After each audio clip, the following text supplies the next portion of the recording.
hablar de los vuelos, porque ayer viajé a Francia. Entonces, ¿cómo se llama?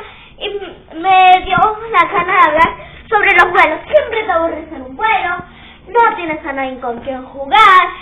Y si la tele se te queda sin batería, ¿qué haces? Y nada, porque claro, los vuelos son aburridos.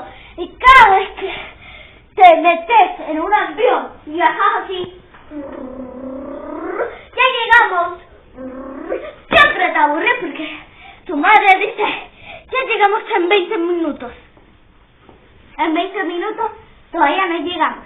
La mami dice que llega a 30 horas. Y eso te aburre, porque vos querés viajar en un rato, te aburrís. Querés viajar a ver. Imaginemos, denme opiniones. Queremos viajar a algún lado, pero nos aburrimos. ¿Qué vamos a hacer si nos aburrimos, si nos terminamos aburriendo? ¿Qué vamos a hacer con todo esto?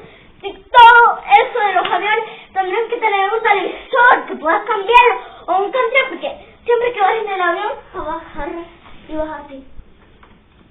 Te quedas así, creo en la televisión, solamente dan el noticiero. Y llegas a una conclusión, porque tenés miedo, vergüenza. Bueno, eso me pasa a mí, tenés vergüenza. Yo tengo vergüenza de preguntarle a la señora que está con el control así, cambiando el televisor. Yo tengo vergüenza de decirle que lo cambie al canal que yo quiero ir. Pero no, porque yo tengo miedo que la señora me acepte. Y eso fue todo.